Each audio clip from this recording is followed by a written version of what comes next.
100,000. And if you look down, southern tier is at 10.85. What that means is there's about 11 new positive cases per 100,000 over the last 7 days. That is a regional number. Our number, if you just take our number, 128 cases over the last week, divide by 7, and it's 18 and change, 18 cases per day. So that is an extremely alarming number. It does, we've been putting out at the county level a lot of information. Chris and I have been doing live streams and a number of other things. The health department has been putting out our daily report with reminders. Again, time to get back to basics. Mask use, social distancing, still available, curbside pickup for a lot of things.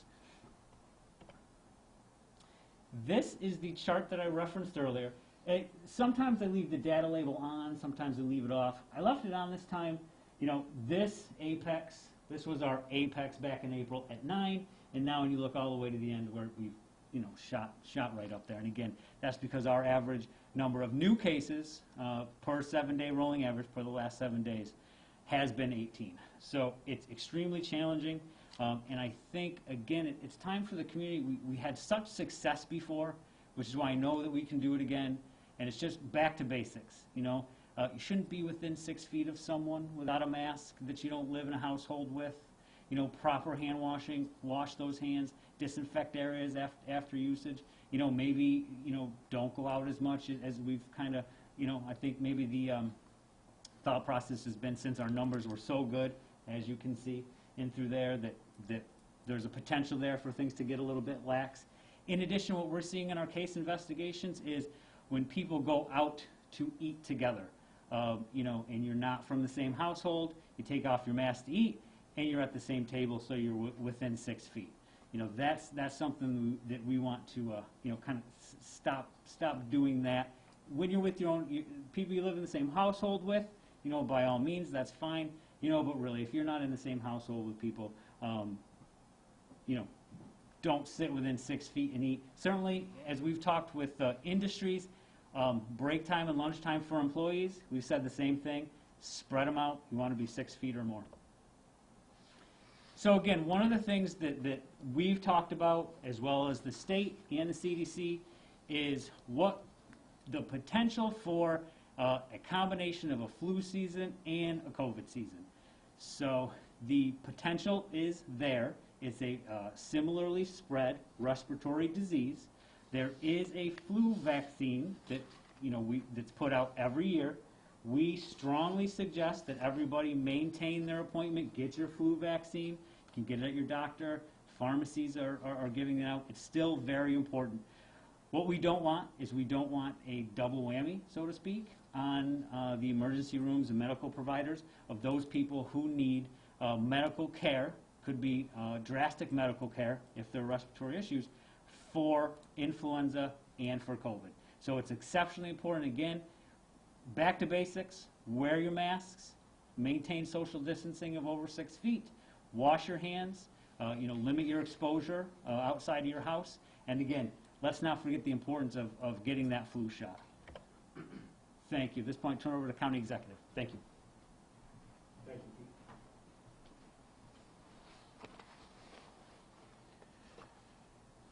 Good afternoon.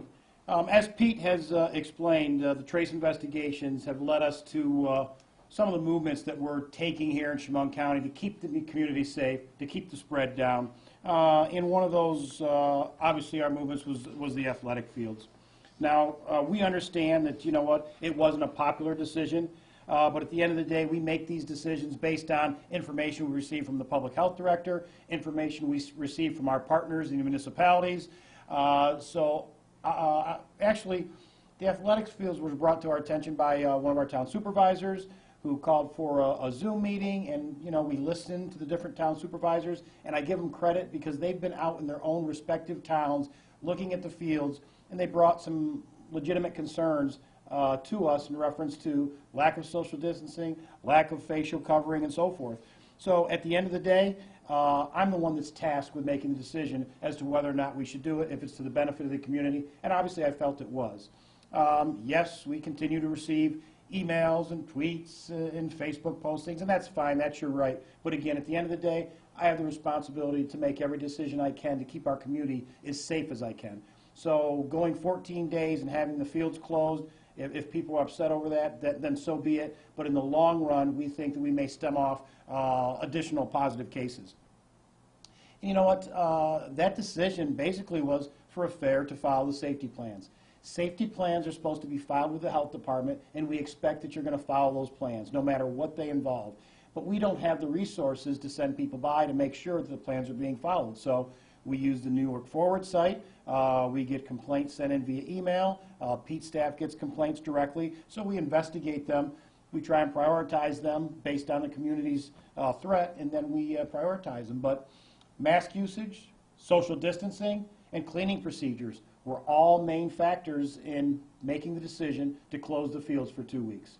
It's 2 weeks. We understand some of the leagues canceled. That's their prerogative. But, you know, in the big picture, we felt it was a decision that we needed to make. I mean, for those of you that think we sit up here and we're trying to flex our authority by doing this, I can assure you we have a lot better things to do. There's a lot going on right now. And another deciding factor was the spike in cases. If you look in the last 28 days, 128 new positives, the last 14 days, 214, and the last 7 days alone, 281 new positives. Now, we weren't seeing numbers like that in April and May and June, but we're seeing them now. So we have a responsibility to figure out, why are we seeing these numbers? Part of the reason may be this. Schools have started. Now we've changed the routines of thousands of people in this county. From the kids are getting out, parents are back to work, parents are picking up kids, we've got public transportation. We don't know. This could be the virus adapting to what the new normal is now that school's restarted and so forth. So, I mean, there's lots of things we have to watch to figure out, you know what, how can we keep the numbers as low as possible? Obviously, because we don't want another death. We want these cases to go down so we can continue to reopen. Elmira College. We have a cluster at Elmira College. Some folks think we're trying to hide it. Look, there's a college dashboard. You can get any information you want off of there.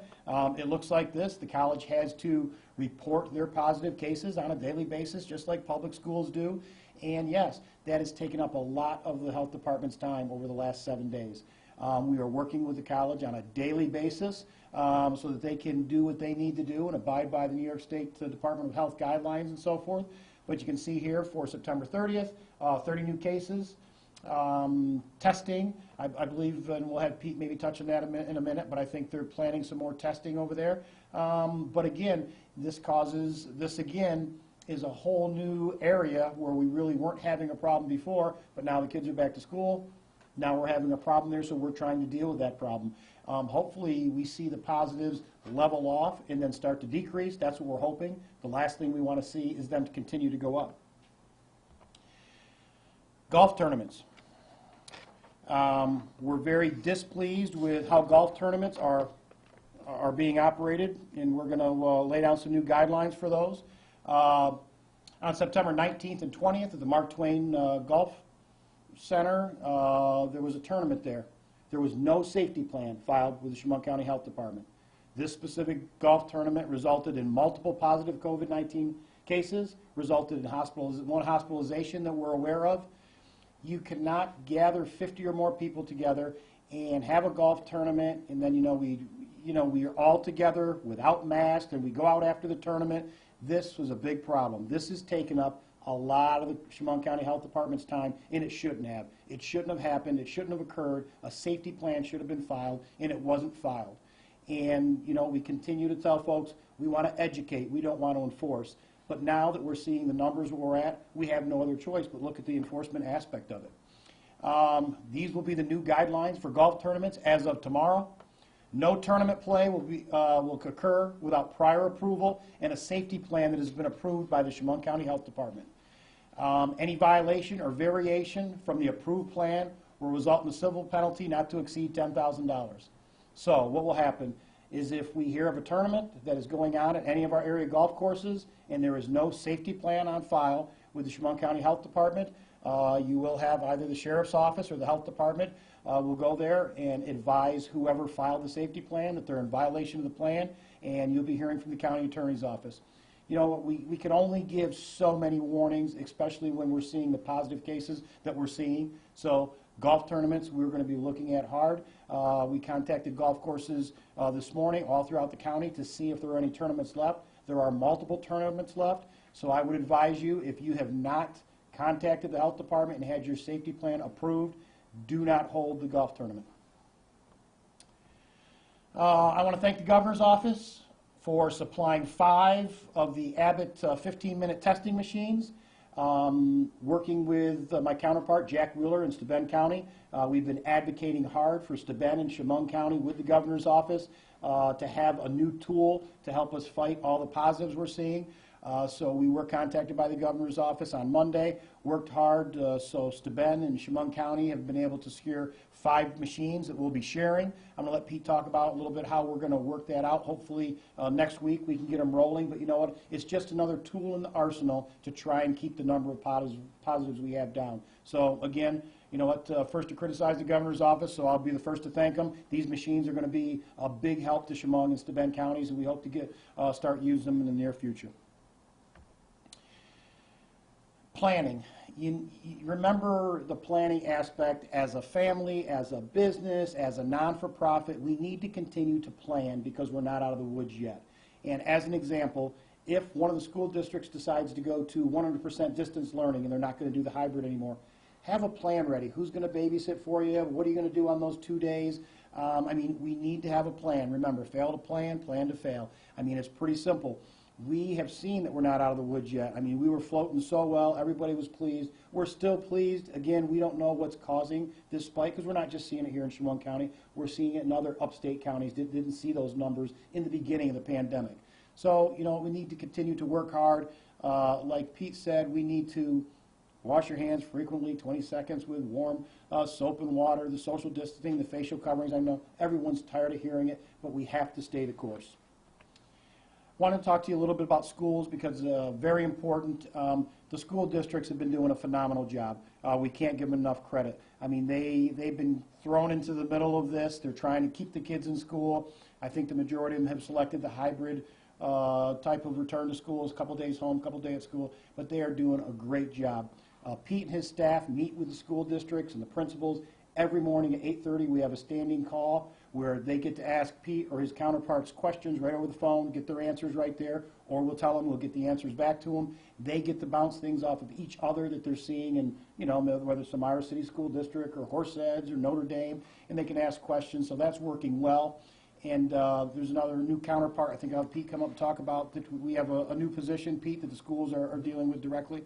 So I want to have Pete come up and talk about that a little bit, how it's going to work. Because I know a lot of parents are concerned with the school aspect.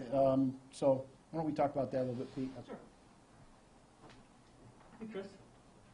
So one thing that we identified quickly when schools were going to reopen, you know, based on what we saw in our office and everything, we wanted to have somebody who would serve as a liaison for us with the schools.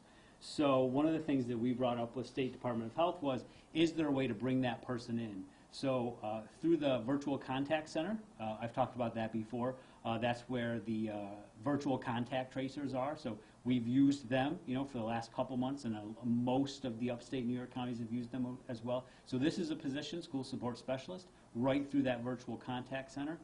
She's been trained through them. She's been doing contact tracing and case investigations since May, June, July. She's got a lot of experience with ComCare. That's the new system that we use to input all this tracking data. So we're looking forward to using her as a single point of contact, so that instead of the schools calling me about case investigations or calling our nurses, she's the single point of contact. Everything can go through her. She's the repository for, okay, this school has 12 contacts on quarantine. This school has 2 students on isolation, things of that nature. We're still going to discuss at our daily call, or we'll still have the, bouncing ideas off of each other, still talk about the bigger policy questions that they have. But we're really looking forward to the school support specialist to clean this up. One of the challenges we've had with the uptick in cases is the ability to get back to the schools in a timely manner. I mean, they give me a question in the morning. A lot of times we can't give them an answer until 6, 7 o'clock at night. It's really better to be able to give them an answer right away. So we're looking forward to that school support specialist to be able to handle that. Yeah, right there, Pete. You can ask them. If you folks have questions, feel free to ask them. And again, I can't thank Pete and his staff enough. I can tell you, just the last 10 days alone, they've been going 7 days a week, 12 to 15 hours a day. I mean, you have to remember the resources we have here in Chemung County and some of the smaller counties across upstate New York really aren't built for, you know, a pandemic for an extended period of time. So they're putting in a lot of hours. If you have any questions, we'll be more than happy to answer them. Go ahead. Go ahead. Okay. Yep. So, what was that? I'm sorry. The governor speaking on the 7th in his latest press conference. Have you guys kept in contact with him on maybe like closing down, cutting some things back, anything like that? No, I mean, the governor's made it clear that he's leaving it up to the locals. When he sees the spikes, he's kind of blaming the locals. So, I mean, look, we're looking at areas where we think we can keep the numbers where they are or get them to decrease. So I've heard no talk of closing down. Chemung County isn't closing down. But Pete, hit that down key. There was a new tool the governor came out with today. One back up. He's got an app. The state has an app for your phone now. It will give you up-to-date COVID-19 exposure alerts and so forth. One more, Pete. And I know a lot of people are going to ask, is my privacy protected? We're being told by the state that yes, the COVID New York Alert app protects your privacy, does not collect or share personal information. But I mean, it's going to do a lot of things for you. After downloading the app, you're going to get exposure alerts without compromising your privacy. And it's going to help with the tracing program. So I know that was rolled out today, so I haven't had a chance to download or to look at it yet. But we're working with the governor's office. Obviously, we have to. We're working with our regional partners in the southern tier, so we're doing the best job we can right now. Yes, sir. When you talk about all the new cases that we had in September, and you confirmed through contact tracing how many of those cases can be traced back to the Lighthouse Baptist Church cluster? Last week, we were working with New York State Department of Health to assist us with the epidemiological tracking of that stuff, because as you can imagine, just the volume is so high for us to be able to keep. As of the 24th, we had 74 confirmed cases back to Lighthouse Baptist Church. That's it for Chemung County? Just for Chemung County, Okay. not including the other counties. Yes.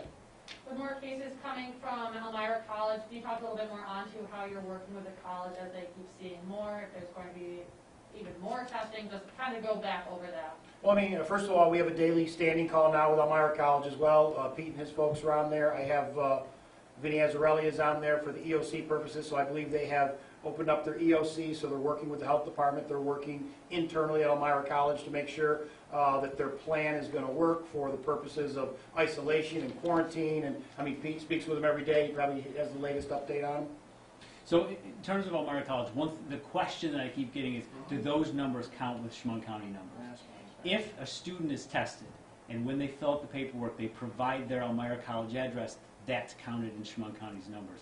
If they're from another county or another state, and they use that home address, we won't see that number. So we've discussed that at length with Elmira College, the importance that when the students are tested, they use their Elmira College address so that we can get that data. We'll eventually get it, but that time lag, it hurts the investigation, and then what you see is when the data is up, there's conflicting numbers. Yes. Last week they had Mountain Day, EC. Have you guys gotten in touch with the president of the college of any like activities that they've had connected to the cluster? I can tell you the recommendations we've made, there's no further activities we want to see. I mean, we've told them that they need to be in, semi-lockdown status. We told them what they need to do for meal preparations, what they need to do for classrooms. Obviously, they went to remote, I believe, on Monday. So we've made several recommendations to let them know this is what you need to do to keep the numbers down. And hopefully, after we get through another 14 days, after a lot of these students were tested, we'll be in a better position we're in now. Yes. Can you specify what teams or sports violated the safety guidelines, and will those teams be able to return to the field after the 14-day closure? I can, but I won't. And after the 14 days, everybody will be allowed back on the fields. Should we see the numbers go in the direction we want, we think it's a good period for everybody to step back and say, okay, this is what our safety plan said. This is what we said we were going to do compared to what we were doing. And again, these recommendations and these witness testimonies came from the town supervisors. I take my hats off. They were going out on Saturdays and Sundays to make sure that the parents, the kids, and the coaches were all abiding by the safety plans they filed, and they weren't. Yes. If the cases start to tick back up higher than where they are, would it be more like free testing for people? Well, you know what, the Abbott testing machine that we were able to acquire from the governor's office, obviously we'll use that, like I said, as a tool. The 3 days of testing that we got, again, the governor's office sent a team down to work with our public health director. We made that happen. I think Steuben County got 2 days of testing maybe within the next week. So we'll see where the numbers go. If the numbers continue to spike and we can't handle them with the equipment that the governor's office said, we have no problem getting on the phone and asking for another couple of days of testing. So we'll see where the numbers go. Yes. Back to the lighthouse, how much longer do you expect to keep their building closed? Until they abide by the safety plans and forward a safety plan to us. As of this morning, I don't believe we received one yet. I have not received a safety plan from them, not in the beginning, and hasn't since. I've received no safety plan. And I believe the county attorney sent correspondence to their attorney today saying, if you want to open back up, we need your safety plan. We haven't seen it yet or received it, so. Yes. Chris, at one of your previous updates, you talked about how people traveling to New York from other states was a big problem. They're bringing the COVID here. Is that playing any role in this current spike, or is it mostly people within the county who already have the disease who are spreading it around because they're not being careful enough? I think we're seeing community spread from within the county. Once summer vacation ended, we're not seeing as many complaints as we were from out-of-staters traveling to Chemung County. So I mean, that's not to say that it doesn't happen once in a while, but what we're seeing now is, like you said, you go to the restaurant with your buddies after work. It's not really your family. You all sit down at a small table, take your mask off, and so we're seeing that kind of spread now. So I mean, that's what we have to look out for. I mean, the last thing we want to do is go backwards and close down. We're not taking any major steps here. We're just following the trace investigations, and if they lead us to believe, you know what, if we shut this down for a while, we might be in a better position, that's what we're doing. Yes? One last question on the lighthouse issue. Are the case numbers associated with the wedding in Oneida County, are they the same as the numbers associated with like Lighthouse Baptist Church? When you say the same, what do you mean? So the numbers in another county, numbers that we're not adding into our county count, because we're only counting Chemung County cases, but the wedding was something that was implicated in our investigation as having some of the same attendees. And I believe last time I checked, there was a photographer that had attended that wedding, but was from another county, Onondaga, that ended up being positive. I'm not sure at this point if there was positive cases in Oneida County, but that wedding venue in and of itself, and that wedding was part of the investigation, had a lot of similar contacts from this area and from some neighboring counties. Yes. Sorry, too many questions. I know, Dr. Fauci and everyone said that we were supposed to get a second wave, or a second wave would be coming. Would you consider this like the beginning of a second wave, or just like the midst of starting another one up? Well, I hope it's the end of a second wave, if that's what it is. I mean, if this is the beginning of this is a lot of resources, a lot of work, a lot of scared people. I do know that it was discussed what a second wave might look like, and there was a lot of models out there. But since this pandemic hasn't really progressed in the ways that past pandemics have progressed, there was a lot of different theories out there. I think if we wanted to classify it as another wave, I think that's something we would do maybe in hindsight, kind of like with our graph when we talked about, hey, what was the apex? But I think that is not as important as what we can do now in terms of getting back to basics with the mask use, hand washing, and social distancing. Yes. I'm just circling back to my previous question, just for clarification on the sports field. For when we said those teams, and you said that they will be allowed to rejoin on the field after 14 days, will it be the specific teams also who violated? Will they also be allowed, or is it just kind of what after 14 days everyone can go Well, back? look, what we did is, if it was a municipal field, you saw the municipality, City of Elmira, Town of Big Flats, Horsehead, Southport, County of Chemung. We've closed our athletic fields to any usage for team sports for that 14-day period. Once that 14-day period expires, if we see the numbers where we want, right now we already have an open up date. We'll meet with the town, village managers, the mayor and so forth, make sure everybody's on the same page. Everybody will be allowed to go back. I was advised that some of the leagues that were using the field canceled the rest of the season because they'll be in mid-October and the season was almost over anyway. Anything else? Did you know that Elmira College was going to hold the Mountain Day last Wednesday? No, I wasn't aware of that. Oh, I mean, I know what Mountain Day is, but I don't know what the Yeah, day was. we learned that there were at least over 25 people at a Mountain Day event last Wednesday. Okay. No, first I'm hearing of it. All right. Anything else? All right. Thank you very much. We appreciate you coming.